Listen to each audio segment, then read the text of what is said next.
फार मोठ्या प्रमाणात नाशिक जिल्ह्यातल्या शेतकऱ्यांचं नुकसान झालेलं आहे। काल रात्री मी चांदवडला होतो, त्या ठिकाणी द्राक्ष बागायतदारांचं, कांदा उत्पादकांचं प्रचंड नुकसान झालेलं आहे आणि शेतकऱ्यांना हातातोंडाशी आलेलं पीक जात असताना प्रचंड कर्जाच्या खाली आता शेतकरी अडकणार आहे आणि त्यांच्या समस्या या काही 5 आणि 10 हजार रुपये देऊन त्यांना त्यांचं समाधान होईल अशी परिस्थिती नाही। लाखो रुपये खर्च करून द्राक्ष बागायतदारांनी त्यांच्या बागा उभ्या केलेल्या, हातातोंडाशी आलेलं पीक गेलं। काही शेतकरी असे होते की कांद्याचं एक ट्रॉली गेलेली आणि दुसऱ्या उरलेलं पीक जाणार आहे, त्या ठिकाणी त्यांना मिळणारा, हातात पडणारा पैसा हा मिळणार नाही आणि काही क्षणात होत्याचं नव्हतं झालं आणि म्हणून सरकारने या सगळ्या नाशिक जिल्ह्यातल्या प्रश्नांकडं जरा वेगळ्या नजरेनं बघितलं पाहिजे। त्यांच्या नाशिक जिल्ह्यातल्या द्राक्ष बागायतदारांचे जे नुकसान झालेलं आहे त्यांना आपल्याला त्यांनी घेतलेल्या कर्जाच्या विषयी त्यांना कर्ज गोठवून त्यांना त्याचे पुढचे 2, 3, 4 वर्षाचे हप्ते देणं, त्याचबरोबर त्यांना पुन्हा नवीन कर्ज उपलब्ध कमी व्याजानं करून देणं, असं एक पॅकेज सरकारने केलं पाहिजे। कांदा उत्पादकांची देखील परिस्थिती काही वेगळी नाही आणि म्हणून सरकारने प्रत्येक पिकाकडे बघताना वेगळ्या पद्धतीनं बघितलं पाहिजे।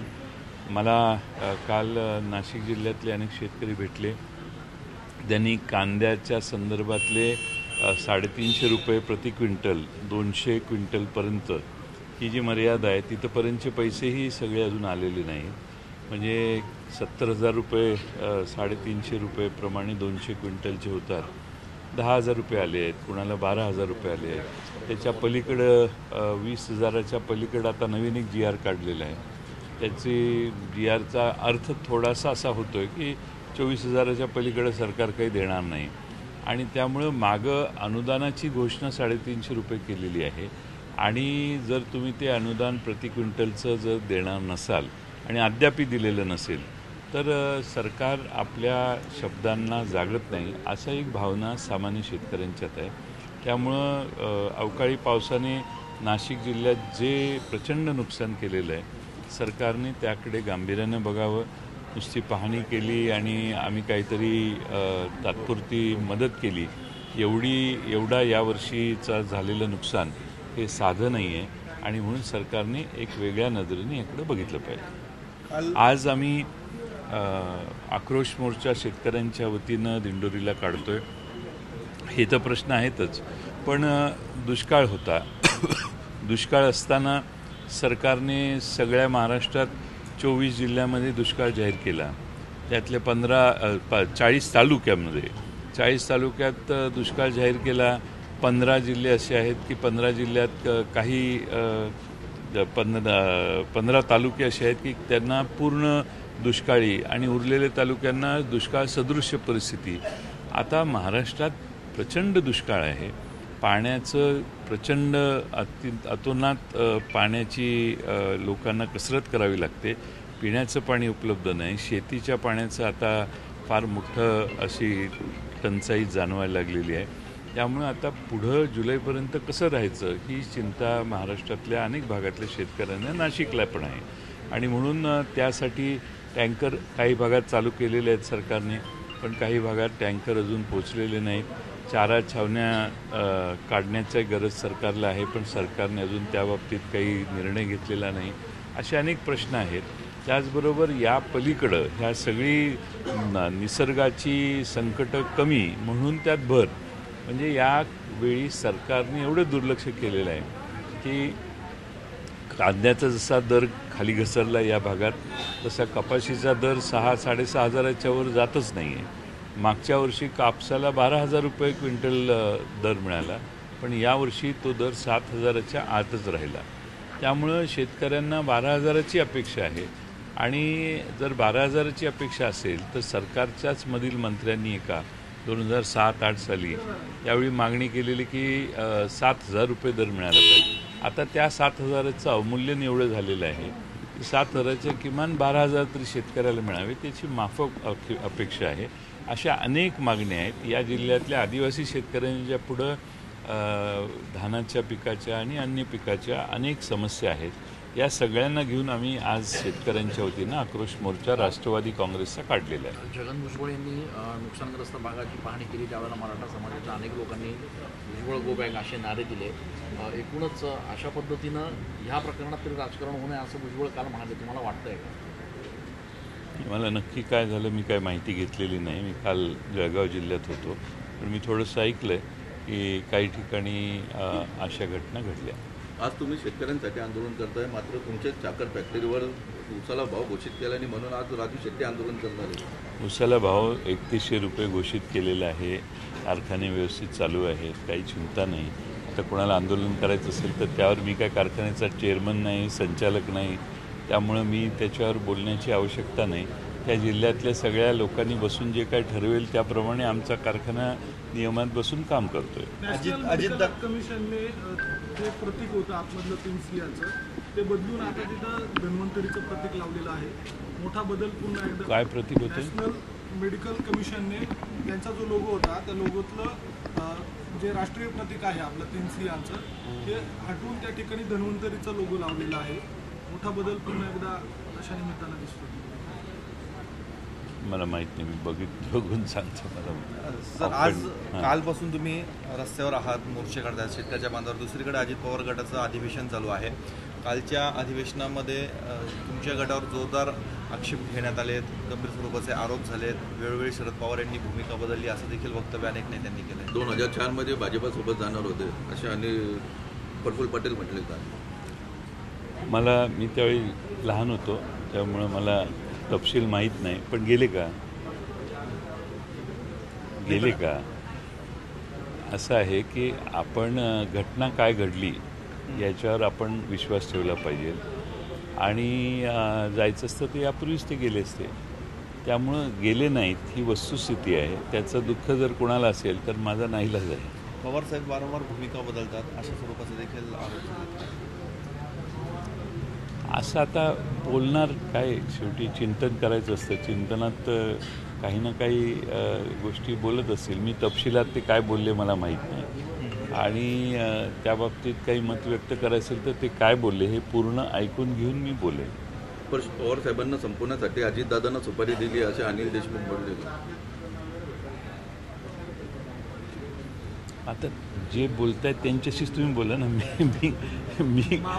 मी कसं काय त्याच्याबद्दल आता मावळमध्ये अजितदादांचे पुत्र पार्थ पवार यांच्यासाठी पुन्हा एकदा जुळवाजुळव त्या ठिकाणी सुरू झालेली आहे. एकूणच परत पुत्राचं पुनर्वसन करण्यासाठी किंवा मागील काळामध्ये झालेला पराभव टाळण्यासाठी आधीच अशा चर्चा वेगवेगळ्या चालू असतात. आपण त्याचा निष्कर्ष लगेच काढण्याची आवश्यकता नाही. अजून घोडा मैदान लांब आहे म्हणजे जानेवारी महिन्यात बोलू आपण त्याच्यावर. आज कोणाच्या कुठं वेगळ्या ठिकाणी नवीन चेहरे देण्याच्या चर्चा होत असतील त्यावर आज भाष्य करणं गरजेचं नाही. ॲक्च्युली काय ॲक्शन होते त्याच्यावर बोलू आपण. तयारी तर सगळेच जण करत असतात. जेलमध्ये काही मेनू वाढवण्यात आलेले आहे. आईस्क्रीमसारखे, पाणीपुरीसारखे मेनू आता वाढवलेले. एकूणच कैद्यांचे चोचले पुरवले जाणार आहे त्या ठिकाणी. नाही, एक म्हणजे जेलकडे बघताना आपला दृष्टिकोन थोडासा आपण दुरुस्त केला पाहिजे असं मला वाटतं. जेलमध्ये 100% शिक्षा झालेले, शिक्षा भोगत असणारे कैदी ही एक वेगळी कॅटेगरी आहे. आणि तसेच नेऊन जेलमध्ये ठेवलेले आहेत, त्यांच्यावरचे आरोप सिद्ध झालेले नाहीत, ही कॅटेगरी आहे. आणि काही वेळा अन्यायही होऊ शकतो. जेलमध्ये गेला म्हणजे तो पूर्ण त्याचं पापच केलं त्याने, असा गैरसमज करणं योग्य नाही. त्यामुळे ह्या वेगळ्या कॅटेगरीतले कैदी जेलमध्ये असतात. आणि शेवटी तो कैदेत असला तरी त्याला योग्य असं जेवण हे देणं आवश्यक आहे. जेलच्या जेवणाच्या क्वालिटीबद्दलही तक्रारी असतात.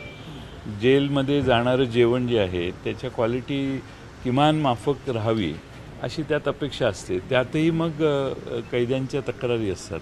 मी या खात्याचं जबाबदारी सांभाळलेली असल्यामुळं त्याच्यात अनेक असे हे आहेत.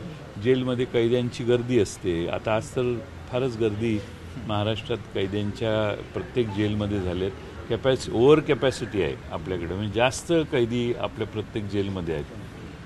कैद्यांच्या झोपण्याची व्यवस्था, कैद्यांच्या अन्य सुविधा या देखील सामान्य सरासरी 5 स्टार नसाव्यात किंवा एअर कंडिशन नसावं, पण त्याला सकाळपासून संध्याकाळपर्यंत ज्या गोष्टींची वापर करण्याची गरज आहे त्या किमान माफक दर्जाच्या असाव्यात.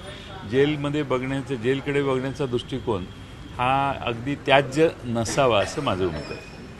राज्यांच्या निवडणुका पार पडलेल्या आहेत. एक्झिट पोलच्या बाबत काँग्रेस त्या ठिकाणी आघाडीवर दिसतंय.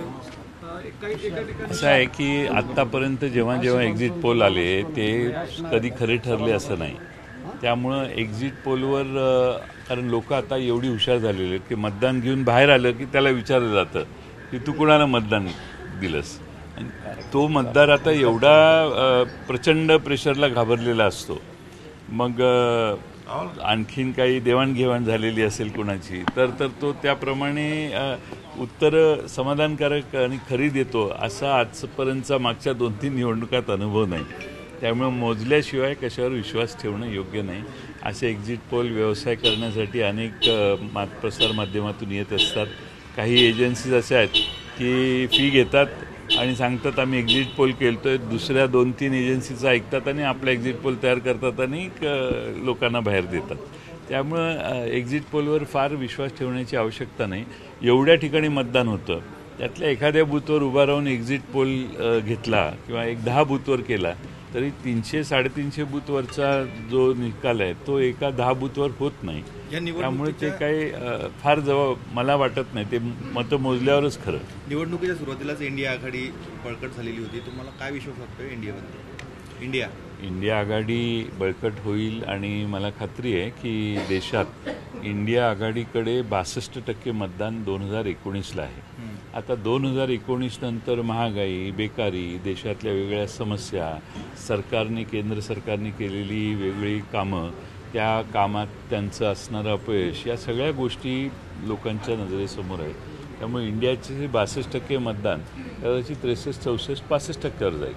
आणि मला खात्री आहे की यातले काही जण जरी बाजूला गेले तरी 55%च्या वर किंवा 52%च्या वर जरी इंडियाची आघाडी एकत्रित राहिली तरी निकाल वेगळा लागू शकतो. ह्या निवडणुकांमध्ये काही यश दिसेल? या निवडणुकातही यश चांगलं येईल असं मला वाटतं. एकंदर जे आपण ऐकतोय त्या ठिकाणी विशेषतः सत्तेत असणारे मध्य प्रदेश सरकार जाईल असं म्हणतात, राजस्थानचं सरकार टिकेल असं म्हणतात. आता प्रत्येकजण सोयीप्रमाणे बोलत असतो. आमचा त्या 4-5 राज्यात काही रोल नाही आहे. त्यामुळे निकाल ऐकला की आपण विश्वास ठेवणं आपल्या हातात आहे. छत्रपतींचा विचार म्हणजे